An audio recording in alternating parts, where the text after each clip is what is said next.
How's it going, everyone? Kurt Weiler, Bob Ferrante here with Rising Spear today for a YouTube sit down with Will Cowan and Bob Davis, both involved there. Guys, how's it going? Going great, thanks.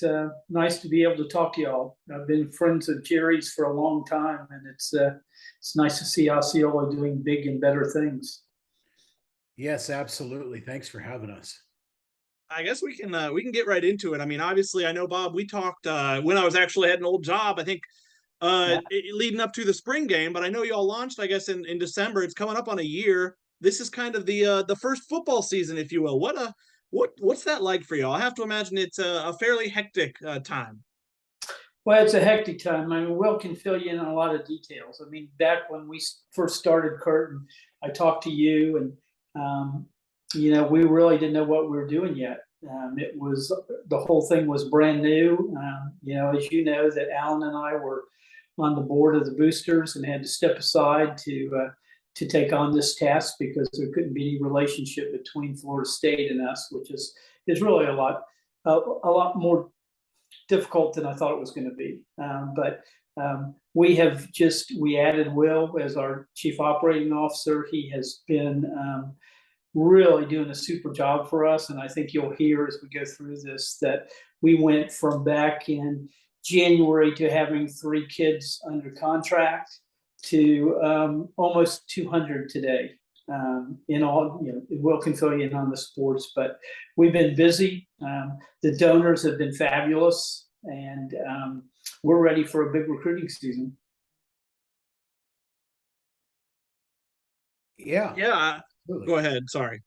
No, I was just gonna say it's been fabulous to join the team. Obviously, Bob and Alan and I go back a long way, and we've always had a strong relationship through boosters and with myself in the basketball world. And it's been a lot of fun to jump in since this spring. In terms of, I guess, I don't know what you're able to share. You talked about numbers. I guess what was that initial burst like, and I guess what's the growth been like? Does it come in waves? It would seem like that may be how it works. Well, Go ahead, Will. no, I was gonna say it starts with having really authentic relationships with not only Bob and Alan, myself, with the head coaches at Florida State, and having to earn their trust, right? That's the biggest thing. And you see a lot of collectives across the country that are bragging about 20, 30 student athlete contracts. I saw a big one last night talk about that. And it kind of starts with those relationships, and then it's just been a matter of kind of grinding it out and meeting with student athletes off campus. It can't be part of their practice. It can't be part of class. It's all got to be outside of their athletic obligations. And we've just been grinding out a lot of calls and texts and meetings. And before we knew it, we got 200 athletes here under contract. What's the breakdown or so on that? Doesn't have to be exact, but I mean, Sure. obviously, I'm sure it's a decent chunk of the football team, but I know there are way more than not 200 football players. So no, absolutely. We've got we're over half. We're pushing up on around 50 of the football players out of the 80 plus scholarships. So we feel like that's a pretty good number. Obviously, they're involved in different levels depending on their branding goals and things that they want to do. But everything else is pretty much a team-wide deal. So we have the entire men's and women's basketball team, softball and baseball, both indoor and beach volleyball. Okay, we've got women's soccer, and we've got 2 or 3. I think we're about to have 3 American men's tennis players because, of course, the international students are not allowed to participate in NIL. So that's where we're at. We're at about 9 sports or so, and we're obviously would love to get to the point where we can say we represent every student athlete at Florida State. We're growing. We're getting to that hopefully by the spring. and then I guess members wise, I guess what was the initial burst like there? I'm sure I know it was something that people were I'm sure eager to be a part of, and I guess how has that kind of grown over the 10 months or so since launch? Well, Bob, I don't know if you want to speak to the opening months because obviously that was your major undertaking, but we had a nice push around the spring game, right? Where we got a nice burst. We did a really good job with not only the Osceola, but really every local media outlet we could to help spread that awareness. It's grown steadily over the summer. We had a huge burst after that LSU win. Of course, the month of September was probably our best month to date. And we're somewhere in the neighborhood of 1,450, 1,500 donors to Rising Spear at this point in time. Yeah, I guess, I mean, you talked about it. I was actually going to lead into that. What is, I mean, we've seen on social media some the immediate aftermath of a football win, obviously coming off the first loss of the year, but the 4-0 start before that, we've really seen, it feels like, is that a situation where it's important to kind of strike while the iron's hot with deals, or just reminding people like, hey, you can support here? Like, it seems like that's something y'all have been pretty on top of.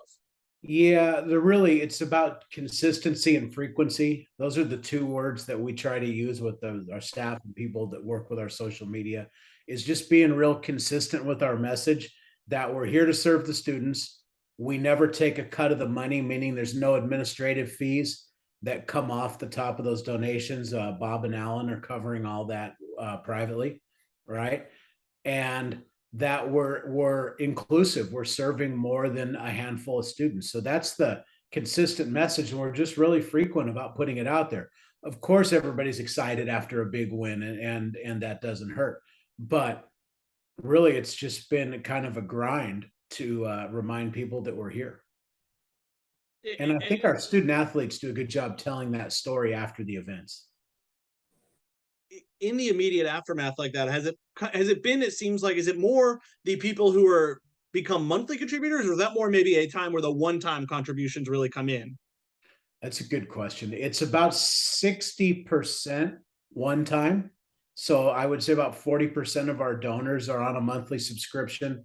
What we're working on now, and we want to get through this first tax year, because as you know, all these donations are tax deductible. But over the next month or so, we will be announcing a more extensive benefit program where a portion of the donation, if a donor chooses, will go towards some really cool access or benefits or NIL related items, whether that be an autograph ball or things that the players can actually earn royalty from. So we'll give donors the opportunity to accept those items and maybe deduct a $20 less on every 100 or something of that nature. Or certainly a donor can say no benefits, and then it's 100% tax deductible. So we're working through that to roll out for January. And it's going to be really cool. We're working on a Rising Spear show. Okay. That's going to come out hopefully within the next month or so. We're working through the details of that, but it's going to be pretty impressive. I'll just say there's a multiple Emmy award winning host that will be working with us very soon. I mean, you talk about that, and I assume that might be something, I know it kind of started with there being the multiple collectives, and then I know y'all and a Dreamfield kind of merged. And so I guess how have they helped you in that regard, be it with just the marketplace, or be it with setting up things like that, the royalties for autographs or things like that, or meet and greets, what have you? Well, to be perfectly honest with you, the meet and greets are that's kind of the Dreamfield specialty. They do a really good job with those, and they're helping set those up as we go. They've helped us. We were running some Twitter spaces for a while that they've helped us set up. But the folks at Dreamfield also come up with some good opportunities in Central and South Florida that we can connect our athletes with through social media. So they've been helpful on those areas. But as far as our programming goes, we've dabbled in a lot of different things. We've done some spaces, we've done some podcasts, we've done some watch parties, and they've all been very well received. And what we're working on is consolidating all that to what'll more than likely be one weekly event that people are going to probably line up to see, because the technology and the interactive nature of what we're working on is going to be really incredible. I guess my last question I'll hand off to Bob after it. I mean, coming up on a year since launch, obviously, Will, I know you've had to kind of be aware of NIL dating back to your time in the basketball ops world for a while, but I guess what have you and Bob, you being around it now for coming up on a year with Rising Spear, learned about NIL in the last 10 months, coming up on a year since launching? Well, we came into it, Kurt, really with really vague rules. NCAA has done a little bit of guidance, not a lot. There was recently some federal legislation filed. I don't know if you saw that or not, but there was a couple of congressmen that filed a bill to try to prevent collectives from being nonprofits, which is really what we're all about. They think that it's crazy that somebody can get a charitable deduction to pay an athlete. Well, we look at it totally different than that. We are collecting charitable donations to send athletes out to perform services in the community. And I can assure you that every nonprofit organization that we have serviced will tell you that it's well worth it. And I've told this story a couple of times, but there's nothing better than sending out some football players and even cheerleaders to the Boys and Girls Clubs, and to get a call back from one of those football players and say, I went out here because I was going to get paid a few bucks. But I think I might have changed somebody's life today, just sitting down and talking to a child about what's important in life. And those kids they're so eager when those kids show up to interact with them. And Coach Norvell, Coach Ham, all of them have done such a good job of making these student athletes aware of what's important in life and having priorities. And it's just amazing to see what happens with these young children when they get to interact with these kids, and possibly, they have changed somebody's life during this, and that's all worth it. Bob, I think that transitions pretty well into one of my questions. And it seems like on Twitter, Rising Spears promoted the work that these guys are doing with the schools, at Boys and Girls Clubs, within the community. Is that the overwhelming percentage of the, let's say, Rising Spear business right now? Is it that community or school effort? And then what percentage would you say is through a company, a small business, something like that? Well, as I told Kurt at the very beginning, if Alan and I had a choice, Bob, when we did this, we were raised, and it's always been important to give back to the community and give back. And fortunately, financially, we've been able to do that. And if we had our preference, that's all we would do, is we would improve the Tallahassee community. We would let these kids go back to their hometowns and do the same things while they're on spring breaks or whatever. But that's not what it's all about. This day and age, NIL has grown into truly a monster, where you hear the $8 million numbers being tossed around for an 11th grader in California. And I can tell you that I suspect that when a coach calls a recruit, that's one of their first questions is, what do you have in NIL in Tallahassee, and what's going to happen with me? Do I have an opportunity? And we don't make promises to kids. That's not legal, and we don't do that. We now don't even contact kids. It used to be that we could do that. But we will make it public on any space we can that Rising Spear is active. We've raised a substantial amount of money, and we've got opportunities, both corporate and nonprofit, public appearances. I mean, the kids can do so many things. They can go out and do a coaching clinic. They can go to a child's birthday party if the parents want somebody to come out to a birthday party. They can play video games online with them. But there are the big contracts, and we pursue those. We've in the past gotten an energy drink contract for somebody, and we've got some restaurant contracts for some student athletes. And so those are all out there. My preference is a nonprofit because I like to make a difference, but those other opportunities are part of the game, and that's important to bringing student athletes to Tallahassee. So if I had to guess what our fundraising was, it's probably 75% nonprofit charitable contributions. We can still use those for bigger things. We can do bigger things with those than just sending a kid out to a nonprofit organization. But and that's probably how our funds have been broken down. And we have a confidentiality contract with every student athlete saying we will not disclose what we pay you, and you cannot disclose what you're paid, because one of the things we're very sensitive to is locker room morale. And if somebody thinks that they're not getting a fair deal, that just causes problems, and we want to avoid that. Yeah, just to elaborate on the local business piece, Tallahassee, Leon County, this general region's pretty unique.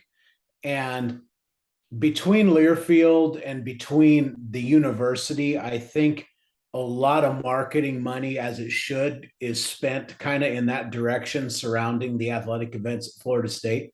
We're really monitoring these regulatory changes to figure out if there are changes in the future, how we can work together and package those things so that you could have a marketing deal with the school and utilize the players at the same time. Right now, all that has to go through Learfield more than it would go through us, because Learfield controls their use of marks and things of that nature. But what we are going to do is create a membership for local businesses. And if that makes sense, it'll be anywhere from $100 a month up for a local business. And we're going to roll that out probably by December, January. And depending on what you contribute every month, you will get X amount incrementally higher services. Meaning if it's $100 a month, you may have an athlete at your store once a year and a couple social media shout outs. But for businesses at that $250, $500, $1,000 a month, it'll incrementally go up as to which athletes are available and how many times they come visit your restaurant, things of that nature. So we're building that out, but as Bob said, it's not our highest priority, but we're getting that worked out. Sure. So the other thing we're curious about is these student athletes come to the table with social media expertise, but maybe they need a little bit of help with brand management, and perhaps they've done some work with the NIL class at the Moran School of Entrepreneurship, maybe not. How much are you guys helping them hand in hand as far as shaping their brand or shaping what they want to endorse or do with Rising Spear? Yeah, Bob, that's a great question. And the short answer to that is not a ton right now, because we have 200 clients, and you're looking at the two people in Tallahassee that share the bulk of the management of that. That being said, in our business plan of expansion, right, we feel that we could have at least 6 more employees by maybe a year and a half from now. And one of those positions would be a brand managing person. That's their entirety of their role, is to help student athletes tell their story and grow their brand. So it's definitely in the plan, along with the obvious, a couple NIL guidance people that help structure some of the smaller deals to allow Bob and I to focus on some of the larger fish. Of course, in there's social media and marketing side, and some help with the productions and things we're putting on. But it's definitely in the plan that we will have somebody full-time that's all they do. But at this point in time, it's just giving them advice. And also, like you said, steering them to the resources on campus, not just the Jim Moran School of Entrepreneuring, but the College of Business, and even in some senses, the sport management department does a phenomenal job with a lot of student athletes in that aspect as well. Yeah, and Bob, also something we didn't mention is we've got partnerships with people like Market Price, where these kids can go online and see what kind of opportunities there are for them commercially. And they learn pretty quickly, if they go into that website, that these companies are looking for somebody in a certain location, maybe Tallahassee, or it may just be Florida. But they look at their social media presence. They look at, how many followers do they have on Twitter, and how many followers do they have on Instagram? And they quickly learn that, the bigger social media presence they have, the more attractive they are to these companies. So It's an interesting website where they can go in and negotiate a deal with a company, but it will tell you if you say I want to do this for $1,000, it will say based on your criteria that we're seeing as far as your social media presence, that's a little bit high, or it's or there's room to grow. So they're learning. And another thing that's really neat about this NIL stuff is these kids are getting an education in real world business. They're having to manage money, they're having to manage contracts, they're having to manage time, and set their priorities straight. So these kids are going to come out of this and go to the next level with an education. I've got an accounting degree, a CPA, and I can tell you when I came out of college, I knew what was in the textbook. I didn't know real world, and these kids are getting that real world education, and they're learning that they're in charge of their own business right now. Right, right. Very good, very good. Well, hey, basketball question here, and we're seeing a lot of guys across the country. Drew Timme, for example, at Gonzaga, mentioning that it was perhaps more advantageous for him financially to stay in school and get his degree. We're seeing at North Carolina, Armando Bacot and some of the other guys are staying there because of NIL opportunities. I have to imagine you're really focused and dialed in on football now, but maybe moving forward, what's kind of your view with basketball and just your thoughts about how you can engage the fan base or the players moving forward? Yeah, we've already done some groundwork for that. We've got some things with Garnet and Gold coming out to start building that basketball excitement as the season approaches. I wish I could say that they were already here, but just the supply chain right now is just insane, and we have things. Literally, we have soccer jerseys we ordered in June that are somewhere between Honduras and here.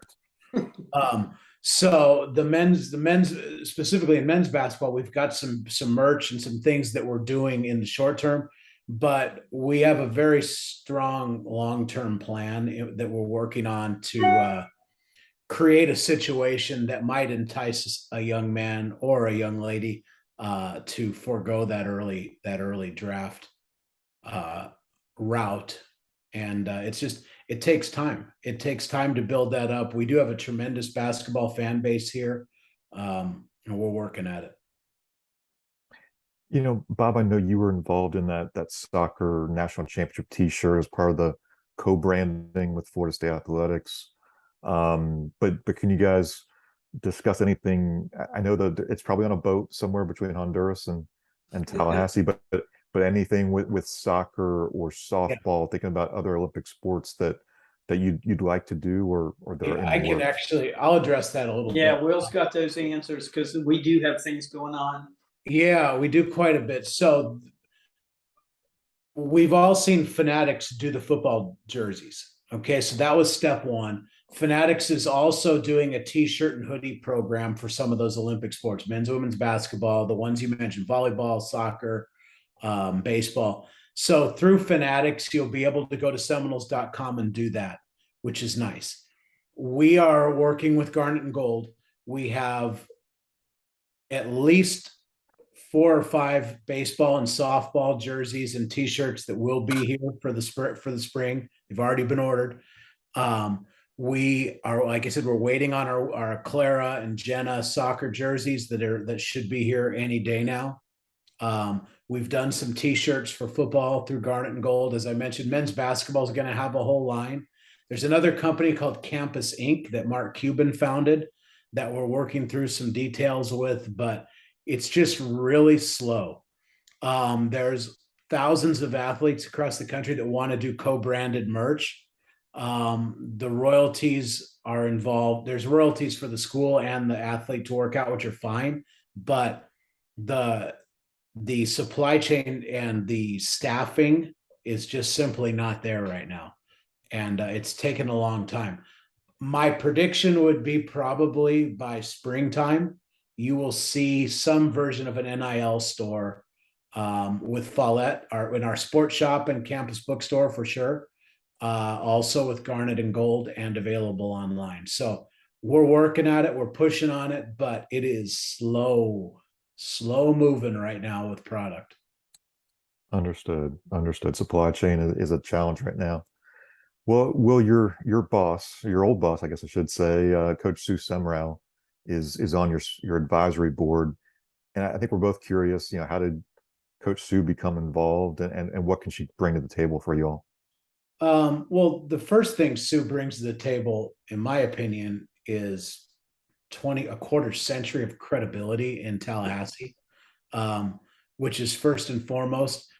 She has a great passion for women's athletics, which that's a really a great combination, because both Bob, Alan, myself, we all do.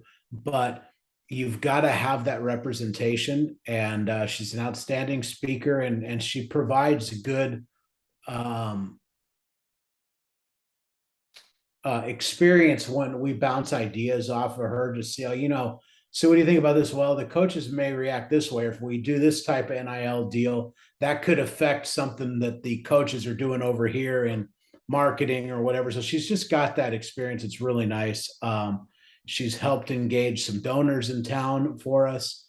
She's been helpful in that regard, and just brings a lot of energy. Of course, she's enjoying retirement, but anytime you can pick the brains of people that have been in the profession that long, we would never say no. Very good, very good. Well, here's my last one. I think it's one of the big ones that we're always kind of kicking around the big picture of NIL for the future, 2023 and beyond. If you were advising state legislators as the next session is coming, there's a Florida NIL law that you may or may not want to have some of it restructured. In your advice, what would you like to see them do? And maybe Bob, I'm curious for you first, and then Will. Sure. We certainly need a new law. There was a bill filed last year that never moved through the House and never came to a vote, but it's necessary. I mean, Florida has definitely got his hands tied when you compare them to other states. When you've got coaches in Alabama and in Tennessee and Texas who can go out and actively recruit and work deals for their student athletes. And when we first started doing this, Florida State's guidance to them was that they can't even talk about NIL, much less be involved in it. And over the course of time, I think through our legal understanding, our legal advice, we've explained to them that what they can't do is they can't direct compensation to student athletes, but they can talk about NIL.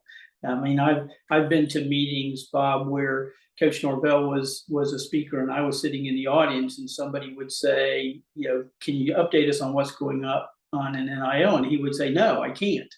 But there's somebody in this room that knows about it. So that's changed. I mean, we just had the conference a month or so ago where they actually had 5 different speakers talk about NIL, and Coach Norvell and Coach Hamilton were 2 of the people, as well as Coach Lonnie. So the law will change, I think, this year. I think that there's bipartisan support of it. I think that the new speaker is also in favor of it. Will, you got anything that you think is different?